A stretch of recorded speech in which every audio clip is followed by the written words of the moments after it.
또 좌우에 계신 분들 다시 한번 바라보시면서요, 우리 새해 복 많이 받으세요. 다시 한번 인사하겠습니다. 새해 복 많이 받으세요. 새해 복 많이 받으십시오. 새해 복 많이 받으십시오. 예. 새해 복 많이 받으십시오는 좋은 인사죠. 그러니까 많이 하셔도 됩니다. 과하게 하셔도 됩니다. 우리 다 같이 오늘 말씀 시편 145편 13절 말씀 우리 다시 한번 큰 목소리로 우리 함께 한번 읽어보겠습니다. 같이 한번 이 말씀이 잘못 나왔네요. 예, 잘못 나왔네요. 145편 13절 말씀 제가 한번 우리 성경책 있으신 분들 우리 시편 145편을 좀 펴주십시오. 예. 시편 145편 13절 말씀 같이 한번 우리 보겠습니다. 시작. 주의 나라는 영원한 나라이니 주의 통치는 대대에 이르리이다. 아멘. 할렐루야. 여러분, 오늘 말씀은 다윗의 시입니다. 다윗은 이스라엘의 왕이었습니다. 그러므로 이스라엘은 다윗의 나라였고 다윗의 통치 아래에 있었습니다. 하지만 오늘 말씀의 다윗은 이스라엘을 향하여 다윗의 나라가 아니라 주의 나라이며 다윗의 통치가 아니라 주의 통치다 이렇게 말하고 있습니다. 당시 다윗은 왕 중의 왕이었고 엄청난 권력과 힘을 가지고 있었던 왕이었습니다. 하지만 다윗은 하나님 앞에서 겸손했어요. 다윗 자신이 왕이 된 것도, 그리고 자신이 다스리고 있는 이 나라가 엄청난 권력과 부를 갖고 힘을 가지고 있는 것도 전부 하나님의 은혜다라고 말하고 있습니다. 그래서 여러분, 오늘 시편 145편을 혹시 집에 가셔서 다시 한번 보시면 아시겠지만 은혜라는 단어가 여러 번 등장하고 있습니다. 결국 다윗은 자기 자신을 너무나 잘 알고 있었어요. 다윗이 잘나서 왕이 된 것도 아니었고 다윗이 잘나서 이스라엘이란 나라가 강하고 부유하게 된 것도 아니라는 것을 다윗은 너무나 잘 알고 있었습니다. 다윗은요, 자신의 한계를 분명히 알고 있었습니다. 그리고 그 한계 앞에서 하나님의 은혜를 간구한 것입니다. 그리고 은혜가 풍성하신 하나님은 다윗에게 엄청난 은혜를 부어주셨어요. 사자의 위협 앞에서, 곰의 위협 앞에서, 심지어 골리앗이라는 위협 앞에서도 다윗을 승리하게 하셨습니다. 또한 자신을 항상 죽이려고 했던 사울 왕의 위협 앞에서도 하나님은 다윗을 구해주셨고, 수많은 대적들 앞에서 하나님은 다윗의 생명을 지켜주셨고 그의 왕권까지 지켜주셨습니다. 그래서 오늘 말씀 8절에 보면 다윗이 이렇게 고백을 해요. 우리 8절 말씀 같이 봅니다. 시작. 여호와는 은혜로우시며 긍휼이 많으시며 노하기를 더디하시며 인자하심이 크시도다. 아멘. 여러분, 이러한 은혜가 여러분에게 있기를 간절히 소망합니다. 여러분, 하나님의 은혜가 아니면, 하나님의 긍휼하심이 아니면 다윗은 왕이었지만, 그것도 왕 중의 왕이었지만 자신은 아무것도 아니라는 겁니다. 이게 8절 말씀에 고백하고 있는 내용이에요. 그래서 다윗은 이렇게 고백해요. 주님, 하나님, 이 이스라엘은 주의 나라입니다. 이 이스라엘의 통치권은 오직 주님께만 있습니다. 지금 그거 이야기하는 겁니다. 또한 자기 자신은 영원하지 않지만 우리 하나님은 영원하시기 때문에 주가 다스리시는 그 영원하신 분이 다스리시는 나라 역시 영원한 나라가 될 것이다라고 오늘 말씀에 고백하고 있습니다. 결국 다윗은 이스라엘이 하나님 나라가 되기를 원했어요. 다윗의 나라가 아니라 이 이스라엘이 하나님 나라가 되기를 원했다. 여러분, 교회는요 또 다른 이스라엘입니다. 그래서 구약의 이스라엘은 신약에 와서 교회를 통하여 연결되고 이루어진 것입니다. 여러분, 우리가 잘 알고 있다시피 교회의 주인은 하나님이고 교회의 머리는 예수 그리스도인 줄 믿습니다. 그리고 교회는 예수 그리스도의 몸이고 우리는 그 몸의 지체로서 살아가고 있습니다. 이건 제가 1년 내내 작년 한 해 동안 수도 없이 여러분에게 말씀드렸고 강조했던 내용입니다. 그래서 그리스도의 몸된 교회는 오직 하나님 뜻대로만 움직여야 될 줄 믿습니다. 내 뜻이 아니라 하나님의 뜻대로 움직일 때 여러분, 그때 교회다운 교회, 즉 하나님이 통치하시는 영원한 하나님의 나라가 될 수 있는 줄 믿습니다. 교회는요 사람으로 이루어져 있기 때문에 많은 사람들의 생각이 있어요. 많은 사람들의 주장이 있습니다. 그리고 여러분 한 분 한 분의 생각 다 맞아요. 다 옳습니다. 전 틀린 것 없다고 생각해요. 여러분 생각 다 맞아요. 근데 중요한 건 뭔 줄 아세요? 그건 내 뜻이에요. 그건 내 생각이라고요. 아무리 맞아도 그건 내 생각이에요.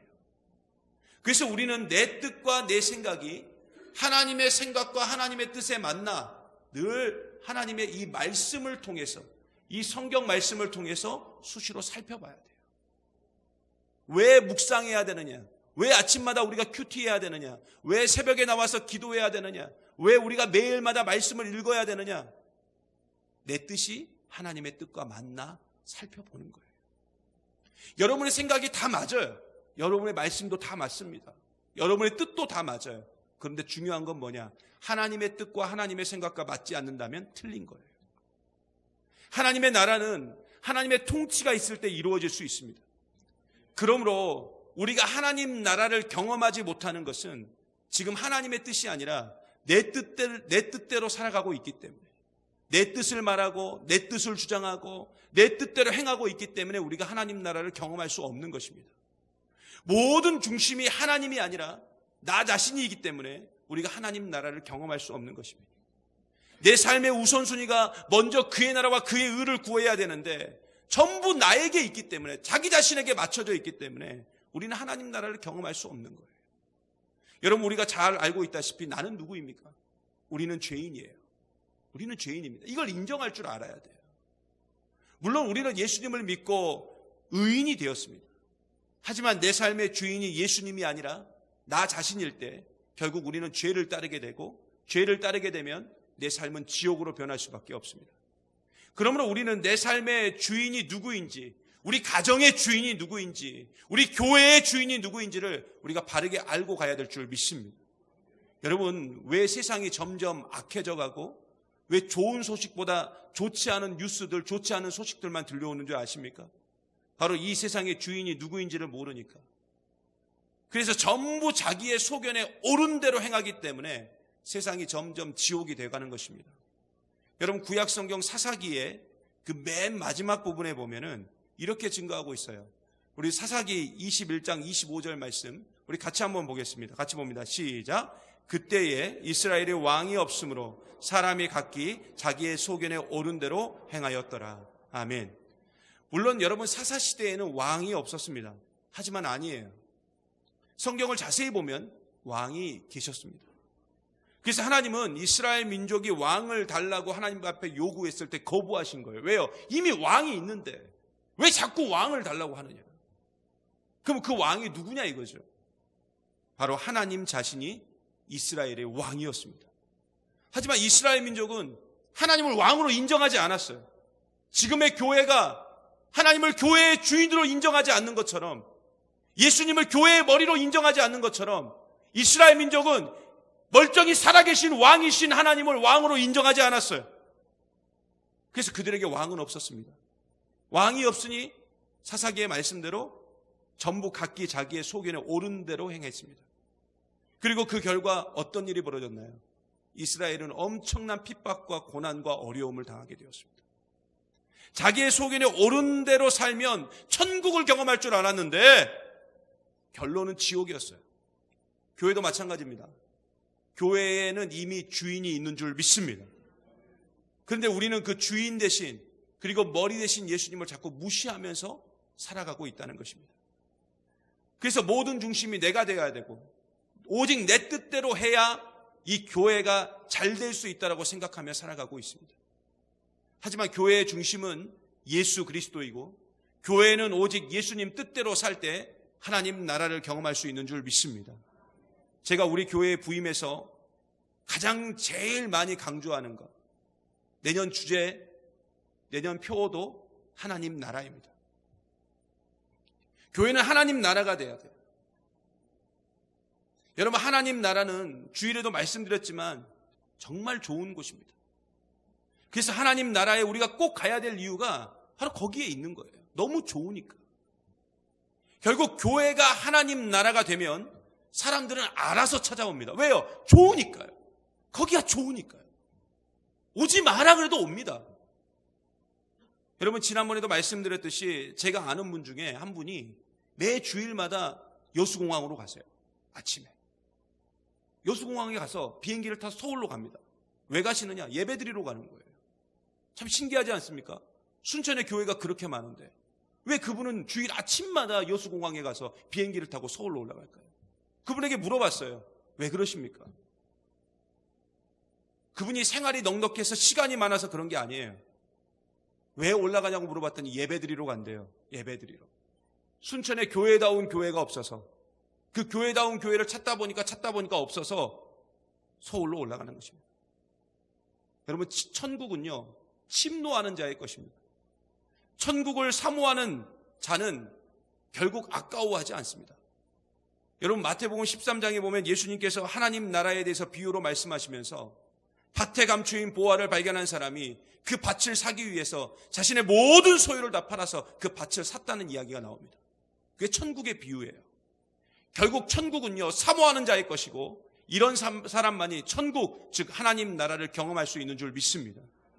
그래서 전 우리 교회가, 특히 우리 교회가 하나님 나라가 되었으면 좋겠어요.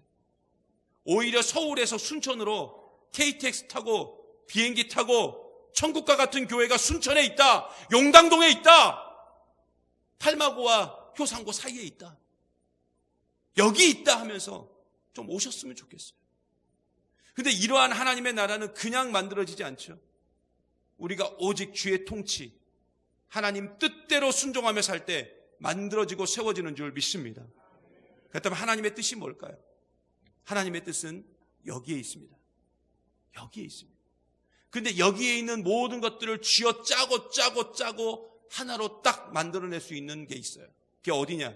여러분, 요한일서 4장 20절과 21절 우리 두 절 말씀, 이 말씀 보면서 오늘 송구영신 예배 설교를 마칠까 합니다. 여러분, 이 말씀을 읽을 때 제대로 읽으십시오. 여러분의 가슴에 담으십시오. 오늘 이 시간 하나님 나라를 원하시는 우리 하나님께서 지금 우리에게 하시는 주의 말씀입니다. 여러분, 이 말씀 우리 다 같이 함께 보겠습니다. 천천히 같이 봅니다. 시작.